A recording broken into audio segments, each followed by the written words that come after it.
evolution during the outburst rise in two systems.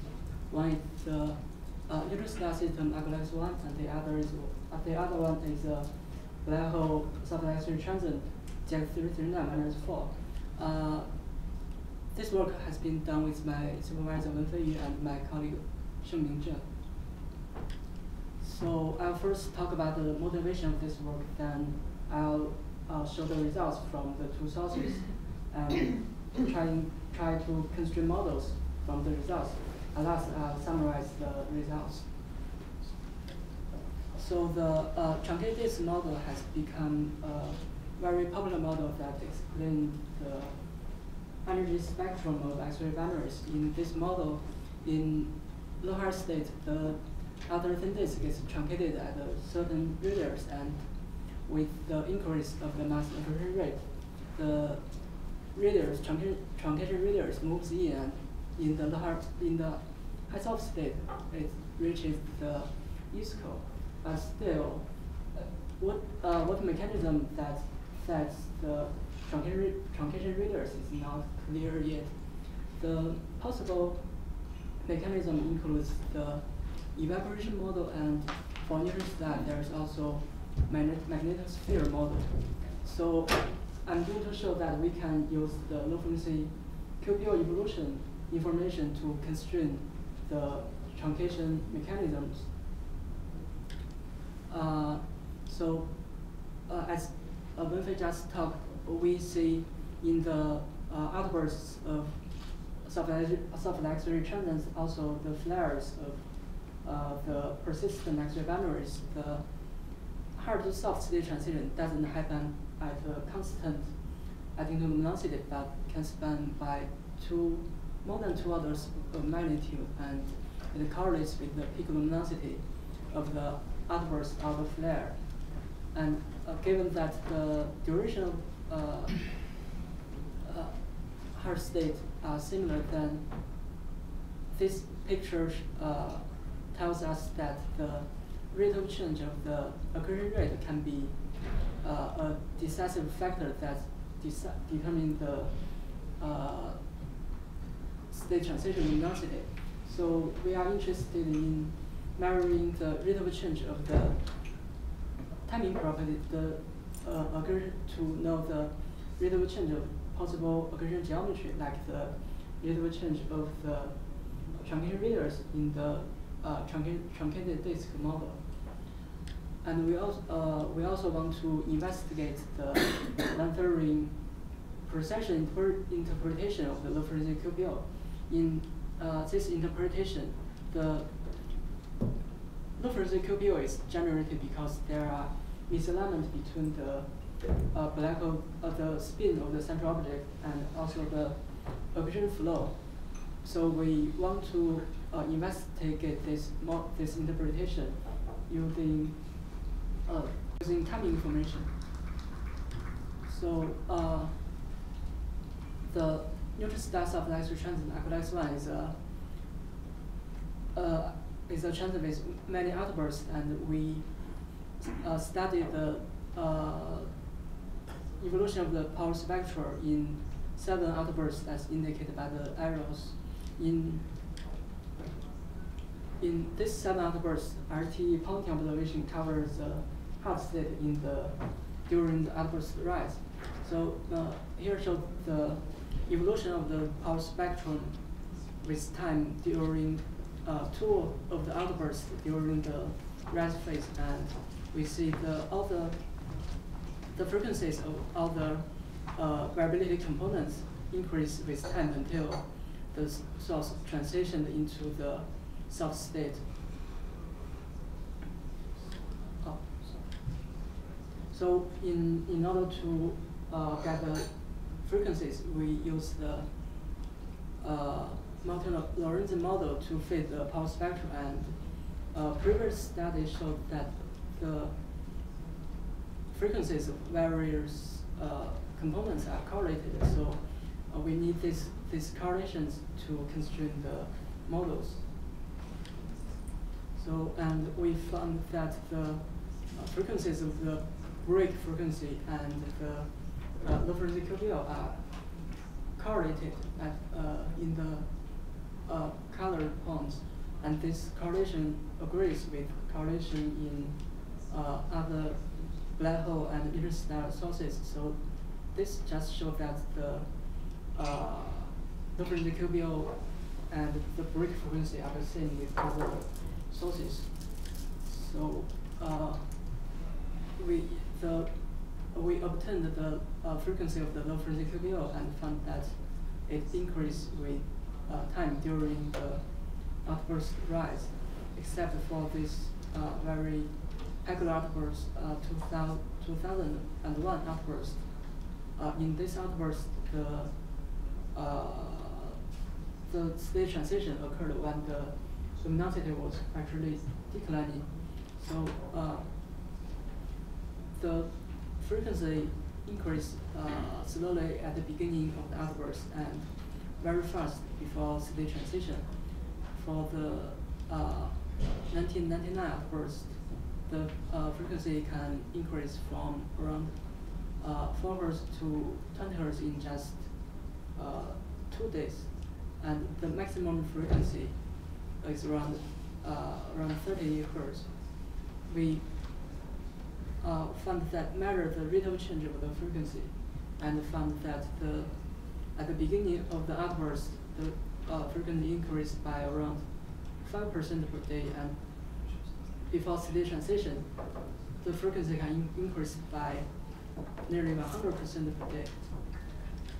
So then for the black hole transit X-39-4, we analyzed four outbursts of this source, and again the frequencies of the components increase with time, especially for the very obvious theta low frequency QPO, until the source transitioned into the soft intermediate state. And but different from Aql X1, the low frequency QPO, the evolution of the low frequency QPO seems to follow a unified pattern for the four outbursts. It starts from like 1.1 Hz to around 5 Hz before the state transition, and the frequency increased by 10% per day at the beginning of the outburst, and the maximum speed is around 60% per day. So comparing the power spectral evolution of these two sources, we found that the maximum frequency is around 30 Hz in Aql X1 and around 5 Hz in ZX-39-4. And this, we know that the neutron star has less mass, and black hole systems are more massive. And if we use the mass from the statistics of the recycled neutron stars or low mass boundaries, there are roughly a factor of 5 difference in the black hole mass. Since in the operation, the scale, the time scale of the frequency should scale with the mass. So we think that the different maximum low frequency QPO may indicate different central object mass in the soft X-ray transit. We show here how we use the evolution of flux and frequency to constrain the truncation mechanisms. So we know there the low frequency QPO and kilohertz QPO, their frequencies are correlated. So, and if we assume that one of the two kilohertz QPO, their frequency is capillary frequency of the truncation radius, then both of the truncation models predict a power law dependence of the truncation radius on the mass circular rate. So at last we can have that the low frequency QPO frequency depends on the mass occurrence rate in a form of power law dependence, and for the evaporation model, the index would be 1.2 and 2.3 for lower and upper kilohertz QPO assumption, and the values index are 0.4 and 0.8 for the magnetosphere model. So, but what we see in the observation in the data is that if we use the 2 to 20 keV flux as a proxy to the mass occurrence rate, then for most of the outbursts,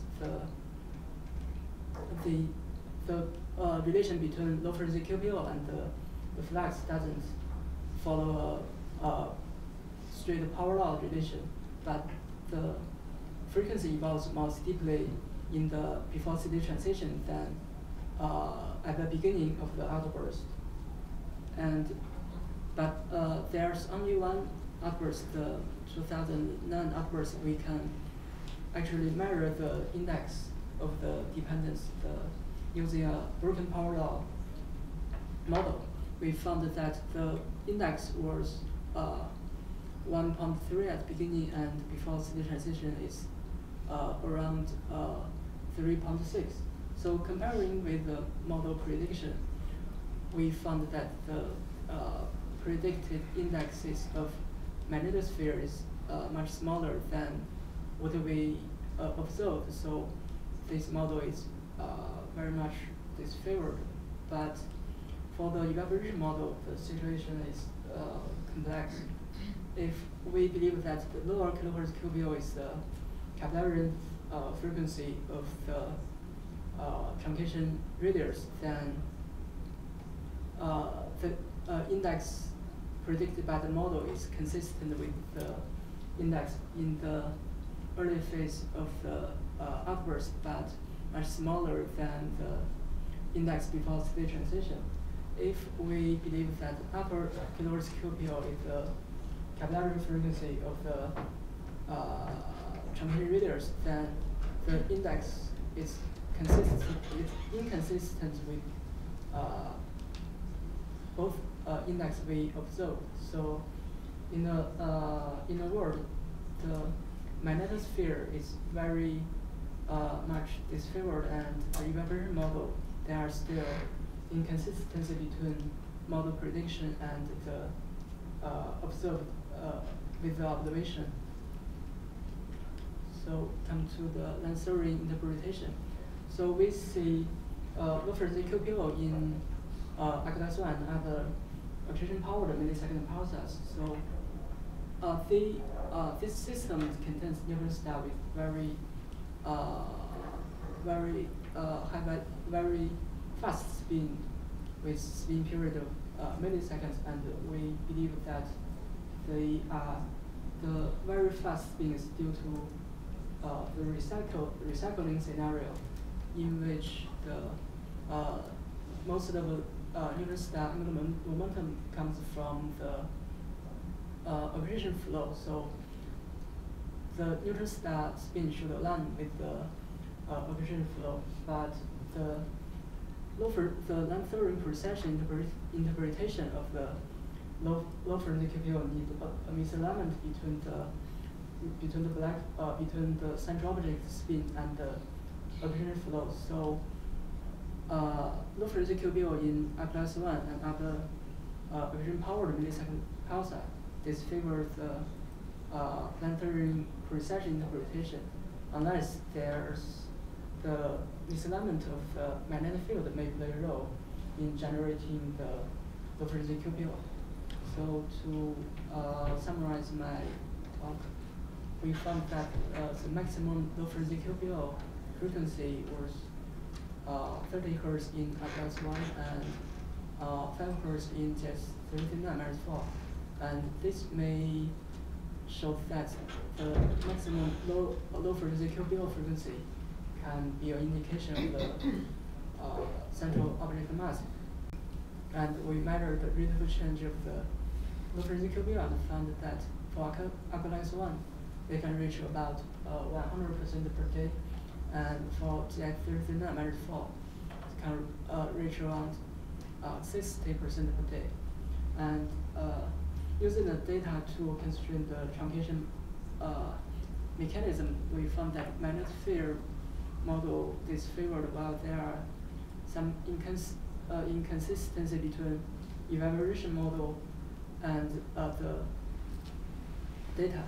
Also, we found that the low frequency QPO in averaging power millisecond pulses disfavors the length theory interpretation of the low frequency QPOs. So, thanks for your attention.